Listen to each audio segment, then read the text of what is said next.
Hello ಸ್ನೇಹಿತರೆ, ಎಲ್ರಿಗೂ ನಮಸ್ಕಾರ. ಸ್ವಾಗತ ಮತ್ತು ಸುಸ್ವಾಗತ ನನ್ನ ಯೂಟ್ಯೂಬ್ ಚಾನಲ್ಗೆ. ಸೊ ಇವತ್ತಿನ ಒಂದು content the financial stages, 6 financial stages, ನಿಮ್ಮ ಆರ್ಥಿಕ ಹಂತಗಳು. ಸೊ ಯಾವ ಯಾವ ಹಂತಗಳಲ್ಲಿ ಯಾವ ಯಾವ ಪರಿಸ್ಥಿತಿ ಮತ್ತೆ ನಿಮ್ಮ ಜೀವನದಲ್ಲಿ ಯಾವ ಹಂತದಲ್ಲಿ ನೀವು ಉಳಿತಾಯ ಮಾಡ್ಲಿಕ್ಕೆ ಸ್ಟಾರ್ಟ್ ಮಾಡ್ತೀರಾ, ಯಾವ ಹಂತದಲ್ಲಿ ನೀವು ಹೋರಾಡ್ತಾ ಇರ್ತೀರಾ, ಮತ್ತೆ ಯಾವ ಹಂತದಲ್ಲಿ ನೀವು ನಿಮ್ಮ ಫೈನಾನ್ಷಿಯಲ್ ಫ್ರೀಡಮ್ ಇಟ್ಕೊಂಡು ನಿಮ್ಮ ಲೈಫ್ ಸ್ಟೈಲ್ ನ ಬದಲಾವಣೆ ಆಗುತ್ತೆ. ಸೊ ಈ ಒಂದು ಕೆಲವು 6 ಅಂಶಗಳಲ್ಲಿ ನೀವು ಯಾವ ಹಂತದಲ್ಲಿದ್ದೀರಾ ಅಂತ ನೋಡ್ಕೊಳ್ಳಿ. ಮುಂದಿನ ಹಂತಕ್ಕೆ ನೀವು ಕಾಲಿಡ್ಲಿಕ್ಕೆ ಒಂದು ಅವಕಾಶ ಸಿಗುತ್ತೆ. ಸೊ ಆ 6 ಹಂತಗಳು ನೋಡ್ಬೇಕು ಅಂತಂದ್ರೆ ನೀವು ಈ ವಿಡಿಯೋ ಪೂರ್ತಿಯಾಗಿ ನೋಡಿದ್ರೆ ನಿಮಗೆ ಗೊತ್ತಾಗುತ್ತೆ ನೀವು ಯಾವ ಹಂತದಲ್ಲಿದ್ದೀರಾ, ಇನ್ನು ನೆಕ್ಸ್ಟ್ ಯಾವ ಸ್ಟೆಪ್ಗೆ ನೀವು ಹೋಗ್ಬೇಕು ಅಂತ ಹೇಳ್ಬಿಟ್ಟು. ಸೊ ಸ್ಟಾರ್ಟ್ ಮಾಡೋಣ. ಸೊ ಅದಕ್ಕೂ ಮುಂಚೆ ನನ್ನ ಯೂಟ್ಯೂಬ್ ಚಾನಲ್ ಬಗ್ಗೆ ನಿಮಗೆ ಮಾಹಿತಿ ಇಲ್ಲ ಅಂತ ಅನ್ಕೊಳ್ತೀನಿ. ನನ್ನ ಯೂಟ್ಯೂಬ್ ಚಾನಲ್ ಹೆಸರು ಬಂದು ವೆಲ್ತಿ ಕೃಷ್ಣ ಅಂತೇಳಿ. ನೀವು ಮೊದಲನೇ ಬಾರಿ ನೋಡ್ತಾ ಇದ್ರೆ ನನ್ನ ಯೂಟ್ಯೂಬ್ ಚಾನಲ್ ಸಬ್ಸ್ಕ್ರೈಬ್ ಮಾಡ್ಕೊಳ್ಳಿ, ಮತ್ತೆ ಬೆಲ್ ಐಕನ್ ಪ್ರೆಸ್ ಮಾಡಿ, ಮತ್ತೆ ಕಮೆಂಟ್ ಮಾಡಿ, ಶೇರ್ ಮಾಡಿ ಅಂತ ಹೇಳ್ತಾ ನನ್ನ ಇವತ್ತಿನ ಕಂಟೆಂಟ್ಗೆ ನಾನು ಪ್ರೆಸೆಂಟೇಷನ್ ಮಾಡ್ತಾ ಇದ್ದೀನಿ. ಮೊದಲನೇದು ಹೋರಾಟದ ಸಮಯ ಅಥವಾ ಹೋರಾಟದ ಬದುಕು. ಈ ಹೋರಾಟದ ಬದುಕಲ್ಲಿ ನಿಮ್ಮ ಏನೆಲ್ಲ ಅಂಶಗಳಿರುತ್ತೆ ಅಂತ ನೋಡೋದಾದ್ರೆ, ನಿಮಗೆ ಏನು ಆದಾಯ ಬರ್ತಾ ಇರುತ್ತೆ, ಐದರ್ ನಿಮ್ಮ ಸ್ಯಾಲ್ರಿ ಆಗಿರ್ಬೋದು, ಅಥವಾ ನಿಮ್ಮ ಕನ್ಸಲ್ಟೇಷನ್ ಫೀಸ್ ಆಗಿರ್ಬೋದು, ಅಥವಾ ದಿನಗೂಲಿ ಆಗಿರ್ಬೋದು, ಅಥವಾ ಬೇರೆ ಯಾವುದೇ ತರದ ಆದಾಯ ಏನ್ ಬರ್ತಾ ಇರುತ್ತೆ, ಆದಾಯದಲ್ಲಿ 1 ರೂಪಾಯಿನೂ ಕೂಡ ಉಳಿತಾಯ ಆಗೋದಿಲ್ಲ. ಬಂದಿರೋ ಹಣ ಎಲ್ಲ ಖರ್ಚಾಗ್ತಾ ಹೋಗ್ತಾ ಇರುತ್ತೆ. ಈ ಒಂದು ಹೋರಾಟದ ಸಮಯದಲ್ಲಿ ನೀವು ಯಾವುದೇ ತರಹನ ಉಳಿತಾಯ ಮಾಡ್ಲಿಕ್ಕೆ ಆಗ್ತಾ ಇರಲ್ಲ. ಸೊ ಈ ಒಂದು ಹೋರಾಟದ ಸಮಯದಲ್ಲಿ ನೀವು ಉಳಿತಾಯ ಮಾಡಕ್ ಆಗ್ತಾ ಇರಲ್ಲ, ಬಂದಿದ್ದೆಲ್ಲ ಹಣ ಖರ್ಚು ಮಾಡ್ತಾ ಇರ್ತೀರಾ. ಜೊತೆಗೆ ಏನಾದ್ರೂ ನಿಮಗೆ ಅಗತ್ಯತೆ ಇದ್ದಾಗ ಸಾಲ ಮಾಡಿ ನೀವು ಪರ್ಚೇಸ್ ಮಾಡ್ಬೇಕಾಗುವಂತ ಸಮಯ ಬರುತ್ತೆ. ಸೊ ಈ ಹೋರಾಟದ ಸಮಯದಲ್ಲಿ ನೀವು ತುಂಬಾ ತುಂಬಾ ತುಂಬಾ ಕಷ್ಟ ಬೀಳ್ತೀರಾ. ಯಾಕೆಂತ ಹೇಳಿದ್ರೆ ಒಂದೇ ಸ್ಥಿರವಾದ ಆದಾಯ ಇರುತ್ತೆ, ಅಥವಾ ಅದು ಏರುಪೇರು ಆಗ್ತಾ ಇರುತ್ತೆ. ನಿಮಗೆ ಸ್ಥಿರವಾದ ಆದಾಯ ಇರೋದಿಲ್ಲ, ಜೊತೆಗೆ ನಿಮ್ಮ ಆದಾಯಕ್ಕೆ ತಕ್ಕಂತೆ ಖರ್ಚುಗಳು ಜಾಸ್ತಿ ಇರುತ್ತೆ. ಸೊ ಎರಡನೇದು ಸ್ಥಿರತೆ, ನಿಮ್ಮ ಸ್ಟೆಬಿಲಿಟಿ, ಇನ್ಕಮ್ ಸ್ಟೆಬಿಲಿಟಿ ಹೇಗಿರುತ್ತೆ, ಎಕ್ಸ್ಪೆನ್ಸಸ್ ಅಂಡರ್ ಕಂಟ್ರೋಲ್. ಈ ಒಂದು ಸ್ಟೇಜ್ ಅಲ್ಲಿ ಏನಾಗುತ್ತೆ, ನೀವು ಪ್ಲಾನ್ ಮಾಡ್ಕೊಳ್ತೀರಾ, ಬಡ್ಜೆಟ್ ಮಾಡ್ಕೊಳ್ತೀರಾ. ನನಗೆ ಎಷ್ಟು ಆದಾಯ ಇದೆ, ನಾನು ಎಷ್ಟು ಖರ್ಚು ಮಾಡ್ಬೇಕು ಅಂತ ಹೇಳಿ ಒಂದು ಕಂಟ್ರೋಲ್ ಇರುತ್ತೆ. ಆ ಕಂಟ್ರೋಲ್ ಆಧಾರದ ಮೇಲೆ ನೀವೇನ್ ಮಾಡ್ತೀರಾ, ಸ್ವಲ್ಪ ಸ್ವಲ್ಪ ಮಟ್ಟಿಗೆ ಅಂದ್ರೆ 5ರಿಂದ 8% ಅಥವಾ 5ರಿಂದ 10% ಒಳಗಡೆ ನೀವು ಉಳಿತಾಯ ಮಾಡ್ಲಿಕ್ಕೆ ಸ್ಟಾರ್ಟ್ ಮಾಡ್ತೀರಾ. ಯಾಕಂತ ಹೇಳಿದ್ರೆ ಮೊದಲನೇ ಸ್ಟೇಜ್ ನೋಡಿದಾಗ ನೀವು ತುಂಬಾ ಹೋರಾಟ ಬದುಕಿನಲ್ಲಿ, ಹಣ ಉಳಿತಾಯ ಆಗೋದಿಲ್ಲ, ಬಂದಿದ್ದೆಲ್ಲ ಖರ್ಚಾಗ್ತಾ ಇರುತ್ತೆ.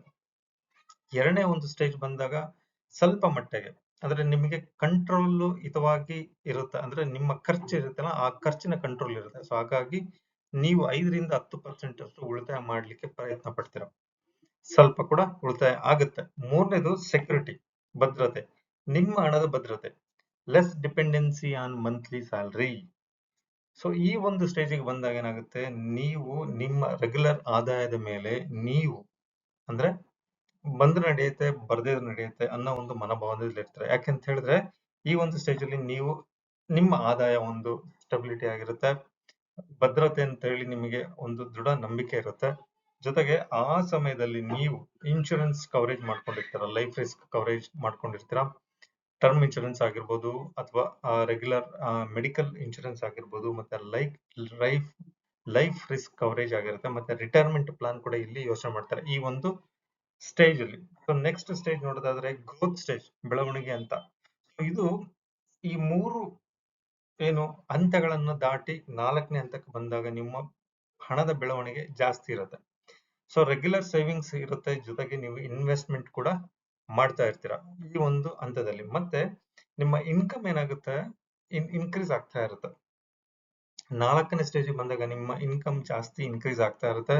ನೀವು ಡಿಫ್ರೆಂಟ್ ಇನ್ವೆಸ್ಟ್ಮೆಂಟ್ ಪ್ಲಾನ್ ಬಗ್ಗೆ ಯೋಚನೆ ಮಾಡ್ತಾ ಇರ್ತೀರಾ, ಮತ್ತೆ ಎಮರ್ಜೆನ್ಸಿ ಫಂಡ್ ಸೇವಿಂಗ್ಸ್ ಕೂಡ ಮಾಡ್ಲಿಕ್ಕೆ ಪ್ರಯತ್ನ ಮಾಡ್ತಾ ಇರ್ತೀರಾ. ಮ್ಯೂಚುವಲ್ ಫಂಡ್ ಆಗಿರ್ಬೋದು, ಅಥವಾ ಸ್ಟಾಕ್ ಅಲ್ಲಿ ಇನ್ವೆಸ್ಟ್ಮೆಂಟ್ ಆಗಿರ್ಬೋದು, ಅಥವಾ ದಿನನಿತ್ಯ ಅಥವಾ ಒನ್ಸ್ ಇನ್ ಎ ಮಂತ್ ನೀವು ಉಳಿತಾಯನ ಹೆಚ್ಚು ಪರ್ಸೆಂಟ್ ಮಾಡ್ಲಿಕ್ಕೆ ಅವಕಾಶ ಇಲ್ಲಿ ಜಾಸ್ತಿ ಇರುತ್ತೆ ಈ ಒಂದು ಬೆಳವಣಿಗೆ ಹಂತದಲ್ಲಿ. ಯಾಕೆಂತ ಹೇಳಿದ್ರೆ ನಿಮ್ಮ ಆದಾಯ ಜಾಸ್ತಿ ಆಗ್ತಾ ಹೋಗ್ತಾ ಇದ್ದಂಗೆ ನಿಮ್ಮ ಖರ್ಚು ಮತ್ತೆ ಕಂಟ್ರೋಲ್ ಇರುತ್ತೆ. ಜೊತೆಗೆ ನೀವು ಇನ್ವೆಸ್ಟ್ಮೆಂಟ್ ಪ್ಲಾನ್ ಬಗ್ಗೆ ತುಂಬಾ ಯೋಚನೆ ಮಾಡ್ತಾ ಇರ್ತೀರ. ಇಲ್ಲಿ ಫೈನಾನ್ಷಿಯಲ್ ಇಂಡಿಪೆಂಡೆನ್ಸ್ ಸ್ಟೇಜ್, ಆರ್ಥಿಕ ಸ್ವಾತಂತ್ರ್ಯದ ಹಂತ. ಸೊ ಇಲ್ಲಿ ನಿಮಗೆ ಇನ್ಕಮ್, ಪ್ಯಾಸಿವ್ ಇನ್ಕಮ್ ಬರ್ತಾ ಹೋಗುತ್ತೆ. ನಿಮ್ಮ ಹಣ ನಿಮಗೋಸ್ಕರ ದುಡಿತಾ ಇರುತ್ತೆ, ಮಂತ್ಲಿ ಎಕ್ಸ್ಪೆಂಡಿಚರ್ ಸ್ವಲ್ಪ ಕಡಿಮೆ ಆಗ್ತಾ ಇರುತ್ತೆ, ಸ್ಯಾಲ್ರಿ ಬಿಕಮ್ ಅನ್ ಆಪ್ಷನಲ್. ನಿಮ್ಮ ರೆಗ್ಯುಲರ್ ಆದಾಯ ಏನಿರುತ್ತೆ ಅದು ಆಪ್ಷನಲ್ ಅಂತ ನೀವು ಇಟ್ಕೊಳ್ತೀರಾ. ಯಾಕಂತ ಹೇಳಿದ್ರೆ ನಿಮ್ಮ ಹಣ ಬೇರೆ ಇನ್ವೆಸ್ಟ್ಮೆಂಟ್ ಮಾಡಿದಾಗ ಹಣ ದುಡಿತಾ ಇರುತ್ತೆ. ನೀವು ನಿಮ್ಮ ರೆಗ್ಯುಲರ್ ಇನ್ಕಮ್ಗೆ ಡಿಪೆಂಡೆನ್ಸಿ ಆಗದೇನೆ ರೆಗ್ಯುಲರ್ ಪ್ಯಾಸಿವ್ ಇನ್ಕಮ್ ನಿಮಗೆ ಹಣ ದುಡಿತಾ ಇರೋದ್ರಿಂದ ನೀವು ನಿಮ್ಮ ಸ್ಯಾಲ್ರಿ ಆಗಲಿ ಅಥವಾ ಇನ್ನೊಂದು ಯಾವ್ದು ರೆಗ್ಯುಲರ್ ಆದಾಯ ಇರುತ್ತೆ ಅದಕ್ಕೆ ಡಿಪೆಂಡೆನ್ಸಿ ಆಗಿರಲ್ಲ. ಫೈನಲ್ ಲಾಸ್ಟ್ ಸ್ಟೇಜ್ ಅಂತ ನೋಡ್ತಾ ಇದ್ರೆ ಫ್ರೀಡಮ್ ಸ್ಟೇಜ್. ನಿಮಗೆ ಫೈನಾನ್ಷಿಯಲ್ ಫ್ರೀಡಮ್ ಈ ಒಂದು ಸ್ಟೇಜ್ ಅಲ್ಲಿ ಸಿಕ್ಕಿರುತ್ತೆ. ಯಾಕಂದ್ರೆ ಮಲ್ಟಿಪಲ್ ಸ್ಟ್ರೀಮ್ಸ್ ಆಫ್ ಇನ್ಕಮ್ ಬರ್ತಾ ಇರುತ್ತೆ. ಸೊ ಹಾಗಾಗಿ ಹೈ ವ್ಯಾಲ್ಯೂ ಅಸೆಟ್. ಯಾಕೆಂತ ಹೇಳಿದ್ರೆ ನಿಮ್ಮ ಫಸ್ಟ್ ಸ್ಟೇಜ್ಗೂ ಮತ್ತೆ ಲಾಸ್ಟ್ ಸ್ಟೇಜ್ಗೂ ನೋಡಿದ್ರೆ ಅಜಗಜಾಂತರ ಡಿಫ್ರೆನ್ಸ್ ಇರುತ್ತೆ. ಯಾಕೆಂತ ಹೇಳಿದ್ರೆ ನಿಮಗೆ passive income, regular income, so ನಿಮ್ಮ ಇನ್ಕಮ್ ಜಾಸ್ತಿ ಆಗಿ ನಿಮ್ಮ ಮಲ್ಟಿಪಲ್ ಸ್ಟ್ರೀಮ್ಸ್ ಆಫ್ ಇನ್ಕಮ್ ನಿಮಗೆ ಬರ್ತಾ ಇದ್ದರಿಂದ ನಿಮ್ಮ ಅಸೆಟ್ ವ್ಯಾಲ್ಯೂ ಕೂಡ ಜಾಸ್ತಿ ಆಗ್ತಾ ಹೋಗುತ್ತೆ. High value asset like business ಅಲ್ಲಿ ಇನ್ವೆಸ್ಟ್ಮೆಂಟ್ ಮಾಡಿರ್ಬೋದು, ಅಥವಾ ರಿಯಲ್ ಎಸ್ಟೇಟ್ ಅಲ್ಲಿ ಇನ್ವೆಸ್ಟ್ಮೆಂಟ್ ಮಾಡಿರ್ಬೋದು, ಅಥವಾ ನೀವು ಮನೆ ಖರೀದಿ ಮಾಡಿರ್ಬೋದು, ಅಥವಾ ಬೇರೆ ಬೇರೆ ಫರ್ನಿಚರ್ಸ್ ಆಗಿರ್ಬೋದು. ನಿಮ್ಮ ಬಿಸ್ನೆಸ್ ಅಲ್ಲಿ ಇನ್ವೆಸ್ಟ್ಮೆಂಟ್ ಮಾಡೋದು ಜಾಸ್ತಿ ಆಗಿರುತ್ತೆ. So lost ability to give, donate, to create impact. So ಈ ಒಂದು ಸ್ಟೇಜ್ ಅಲ್ಲಿ ನೀವು ಫೈನಾನ್ಷಿಯಲ್ ಫ್ರೀಡಮ್ ಸ್ಟೇಜ್ ಅಲ್ಲಿ ನಿಮಗೆ ಯಾವುದೇ ತರಹದ ರೆಸ್ಟ್ರಿಕ್ಷನ್ಸ್ ಇರೋದಿಲ್ಲ. ನಿಮಗೆ ಹಣ ಬೇಡ ಅಂದ್ರೂ ನಿಮ್ಮ ಬಂದು ನಿಮ್ಮ ಅಕೌಂಟ್ ಅಲ್ಲಿ ಬೀಳ್ತಾ ಇರುತ್ತೆ. ಸೊ ಹಾಗಾಗಿ ಈ ಒಂದು ಸ್ಟೇಜ್ ಅಲ್ಲಿ ನೀವು ಡೊನೇಷನ್ ಕೂಡ ರೆಡಿ ಇರ್ತೀರಾ, ಡೊನೇಷನ್ ಕೂಡ ಕೊಡ್ತಾ ಇರ್ತೀರಾ. ಜೊತೆಗೆ ಅದಲ್ಲದೆ ಹಣ ನಿಮಗೋಸ್ಕರ ನಿಮ್ಗೆ ಬೆಳೀತಾ ಇರುತ್ತೆ. ನೀವು ಕೂಡ ದೇರ್ ಇಸ್ ನೋ ರಿಸ್ಟ್ರಿಕ್ಷನ್, ನೀವು ಹೀಗೆ ಇರಬೇಕು ಹಾಗೆ ಇರಬೇಕು ಅಂತ ಯಾವುದೇ ತರ ರಿಸ್ಟ್ರಿಕ್ಷನ್ಸ್ ಇರಲ್ಲ.